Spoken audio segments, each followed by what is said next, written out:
ಕೇಂದ್ರದ ಜನಪರ ಯೋಜನೆಗಳ ಕುರಿತು ಗ್ರಾಮೀಣ ಭಾಗದ ಜನರಲ್ಲಿ ಜಾಗೃತಿ ಮೂಡಿಸುವ ವಿಕಸಿತ ಭಾರತ ಸಂಕಲ್ಪ ಯಾತ್ರೆಯನ್ನು ದಾವಣಗೆರೆ ಜಿಲ್ಲೆಯ ಆನುಗೋಡು ಗ್ರಾಮದಲ್ಲಿ ಆಯೋಜಿಸಲಾಗಿತ್ತು.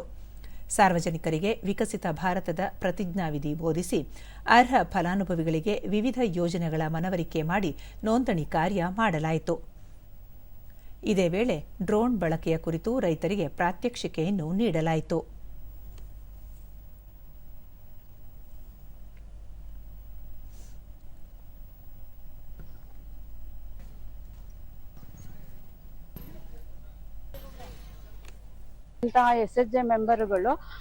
ದೂರದರ್ಶನದೊಂದಿಗೆ ಫಲಾನುಭವಿ ಶೋಭಾ ಸಂಜೀವಿನಿ ಸ್ವಸಹಾಯ ಗುಂಪುಗಳಿಗೆ ಕೇಂದ್ರ ಸರ್ಕಾರದ ಸಾಲ ಸೌಲಭ್ಯಗಳು ದೊರೆತಿದ್ದು, ಇದರಿಂದ ಮಹಿಳೆಯರು ಅನೇಕ ಉದ್ಯಮಗಳನ್ನು ಆರಂಭಿಸಿ ಆರ್ಥಿಕವಾಗಿ ಸ್ವಾವಲಂಬನೆ ಹೊಂದಲು ಸಹಕಾರಿಯಾಗಿದೆ ಎಂದು ತಿಳಿಸಿದರು. ಸಾಲವನ್ನು ಕೊಟ್ಟಿದ್ದೇವೆ.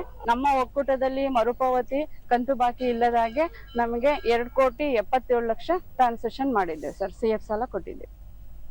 ಮತ್ತೋರ್ವ ಫಲಾನುಭವಿ ರೇವಣ್ಣ ಸಿದ್ದಪ್ಪ ಕೇಂದ್ರ ಸರ್ಕಾರದಿಂದ ಕೃಷಿ ಸಿಂಚಾಯಿ ಯೋಜನೆಯಡಿ ಕಡಿಮೆ ಬಡ್ಡಿದರದಲ್ಲಿ ಸಾಲ ಸೌಲಭ್ಯ ದೊರೆತಿದ್ದು, ಕೃಷಿ ಉಪಕರಣಗಳನ್ನು ಕೊಂಡುಕೊಳ್ಳಲು ಸಹಾಯವಾಗಿದೆ ಎಂದು ಹೇಳಿದರು.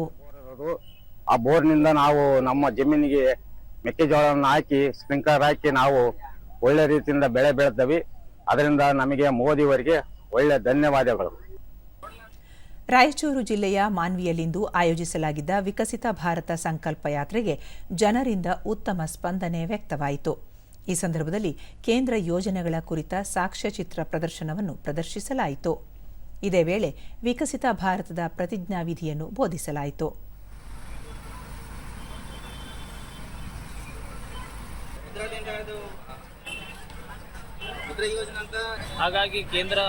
ದೂರದರ್ಶನದೊಂದಿಗೆ ಫಲಾನುಭವಿ ತಾಯಪ್ಪ ಪ್ರಧಾನಮಂತ್ರಿ ಜೀವನ್ ಜ್ಯೋತಿ ಯೋಜನೆ ಬಡವರಿಗೆ ಹೆಚ್ಚಿನ ಅನುಕೂಲ ಕಲ್ಪಿಸಿದ್ದು, ಅತಿ ಕಡಿಮೆ ಕಂತಿನಲ್ಲಿ ಹೆಚ್ಚಿನ ಮೊತ್ತ ಪಡೆಯಬಹುದಾಗಿದೆ ಎಂದು ಹೇಳಿದರು. ಈ ಯೋಜನೆ ತುಂಬಾ ಅದ್ಭುತವಾಗಿರೋದ್ರಿಂದ ಇಂಥ ಇನ್ಸೂರೆನ್ಸ್ ಪ್ರತಿಯೊಬ್ಬ ಫಲಾನುಭವಿಗಳು ಕೂಡ ಕಟ್ಟಬೇಕು. ನಾವು ಕೂಡ ಪ್ರತಿ ವರ್ಷ ಇನ್ಸೂರೆನ್ಸ್ ಕಟ್ಟಿರೋದ್ರಿಂದ ನಮ್ಮ ಖಾತೆಯಲ್ಲಿ ಕೂಡ ಪ್ರತಿ ವರ್ಷವೂ ಕೂಡ ಕಟ್ಟಾಗುತ್ತೈತೆ.